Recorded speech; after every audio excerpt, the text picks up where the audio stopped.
Wisp, Chapter 2. They were tortured until they confessed.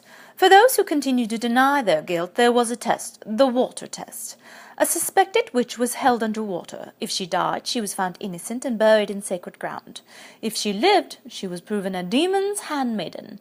Death by burning was her fate. Professor Chestermere paused and sipped at his coffee. The students of St. Catherine's Academy for Girls, St. Cat, were studying the witch trials of Europe. Everyone was too worried about their upcoming exam to give any real thought to what they heard. The only sounds outside Chestermere's voice were the low murmur of clicking keyboards or the even smaller scratch of pen on paper. But Bara, remembering something about her own town's history, did the unthinkable and raised her hand. Like having just one hair out of place on a thickly gelled and smoothed head, it instantly caught his attention. "Yes, Miss Kavanagh." "Didn't Windfall have its own witch trials?" she asked. The question wasn't met with any real curiosity from the rest of the class. It wasn't like it was going to be on the test. Keyboards stopped clicking, pens stopped writing. Most of the girls just phased out, but Cassandra rolled her eyes, Louise snorted, and several other pops, the most powerful clique at school, followed suit by giggling. Bara, despite her good looks and money, wasn't popular. She wasn't counted among the brains, and she certainly wasn't a goth. She had only two real friends, Amy Frank and Colin Van Fitt, from the neighboring St. Xavier's Academy for Boys, St. X. With friends like Amy and Colin, Bara told herself she didn't need the rest. Quality over quantity, right? Anyway, that's what she told herself. Chestermere laughed good-naturedly. Quite right, Miss Kavanagh. Salem, Massachusetts, it's most often remembered for its witch trials of 1692, but Windfall did have its own petite inquisition. He paused, taking another sip of coffee. His mug claimed he was the #1 teacher. Placing the self-congratulatory cup on his desk, he put his hands into the pocket of his sweater vest, puffed out his sizable chest and even bigger belly, and rocked ever so slightly on his heels. This was a sign. He was about to go on, and possibly on some more. Sly smiles crept onto teenage faces. The more time he spent answering Bara's question, the less time everyone else would have to spend memorizing facts. Forbidden cell phones emerged from bags and pockets, browsers opened to banned websites. If I remember correctly, it was 5 women and 1 man found guilty. They were sentenced to burn at the stake, except for one. Her they intended to bury alive. The mention of burning flesh and live burials regained the attention of a few others, Patsy Pillinger among them, the only girl less popular than Bara. "Did they really burn them?" she blurted. Patsy hadn't raised her hand. Chestermere narrowed his eyes before answering her. "There's no record of anyone actually having been burnt or buried. Rumor is some remains were sunk in a lake just north of Windfall, a lake which has since dried up. But I would imagine the townsfolk saw sense before actually putting match to light." "Did they really believe in witches?" Bara asked.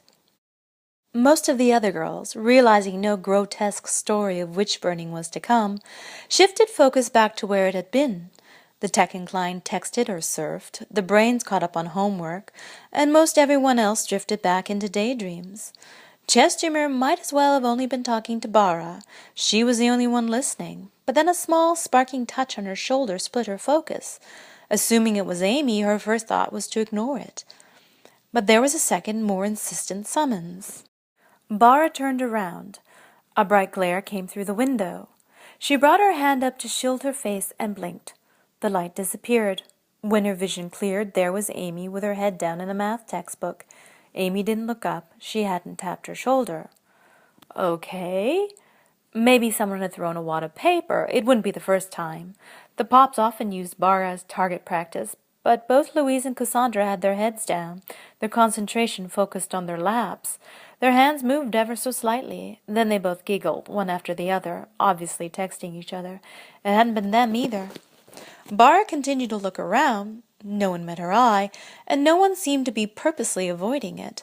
But there was no way she'd imagined the touch. Chestermere's sharp voice interrupted her thoughts. "Really, Miss Kavanagh, you asked the question. It's only common courtesy that you await the answer before turning your attention elsewhere." Bara turned back. Chestermere had grown red in the face, and his thick neck bobbed side to side in his starched collar. He resembled a boiling kettle top. It was hard not to laugh. "I'm sorry," she said, stifling her giggles. "I was distracted. I thought someone tapped me on the shoulder." "That could have only been Miss Frank." Amy raised her head. "Well, Miss Frank, did you tap Miss Kavanagh on the shoulder?" Amy looked blankly. Chestermer's voice rose in volume. "Of course you didn't." Somebody quipped. Barbie was offering her Malibu mansion. No, someone else, no doubt a pop, chimed in.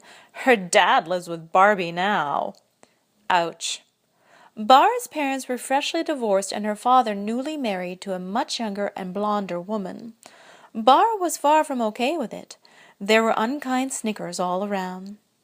Chestermere held up his hand to signal for silence. "No, Miss Frank, your interest was elsewhere, as was Miss Kavanagh's." He looked pointedly at Bara and asked, "Would you like me to finish?" She nodded. Chestermere scanned the classroom. Those who happened to be looking up nudged those who weren't. Electronic devices were put away, browsers closed. All eyes faced forward. "Well, then," he began again.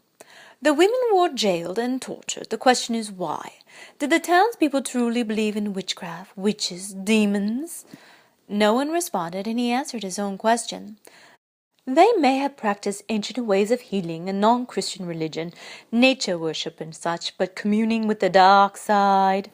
Chestermere looked ominously at a few of the goths, smiled, and shrugged. "I don't think so. It's far more likely that the townsfolk wanted the wealth the women would lose if they were found guilty. They were all without husband, widowed or orphaned, and all held property. Greed would seem the obvious motive." He took another sip of his coffee and continued on with the lesson. Again keyboards clicked, pens scribbled. With the heat finally off, Bara looked back. Amy gave her a sympathetic smile in return. The bell rang. Chestermere reminded the class of their upcoming exam and dismissed everyone. The girls began to pack up and exit. The goths all but flew out of the room, their long black hair flapping like crow wings behind them. Everyone else moved at varying but slower speeds. Bara slid her laptop into her bag and was quickly ready to go. Amy, taking a little longer, had pens, highlighters, and notebooks to put away. "I have to go to tech and sign out a computer," she told Bara. "Do you want to come with? Then we can go to the library." Amy finished packing up and headed for the door. Following behind, Bara yawned. "You know what? I think I need a coffee." They spoke in hushed tones as they walked down the hall. The terrible twins, Cassandra and Louise, watched. They stood near the exit with the other pops gathered around, paying court. It would do no good letting them overhear. "You dreamed about him again?" Amy asked. Bara was having a reoccurring dream about a dark-haired boy. The dreams were usually pleasant enough. Okay, maybe too pleasant. They left her with a sense of longing when she woke and realized he didn't really exist. But the last dream had been a bit terrifying, too. Eyeless doppelgangers and mouths threatening to eat their own faces. Not exactly sweet dream material. Getting back to sleep afterward had been a struggle, and Bara was exhausted. "Why don't I go and get us a cup of coffee?" she offered. "Then I'll meet you down in the stacks." Amy agreed, and they separated, going in opposite directions. Bara headed for the exit. Just ignore them. She had to pass the pops. She stumbled and almost fell. Someone had tried to trip her. She didn't even stop to try to identify the culprit. Such occurrences were far too common to bother. "Say hi to Ken, Barbie," Louise taunted. Mocking titters followed Bara down the hall and out the door. They ended with a slam of wood against a metal door frame.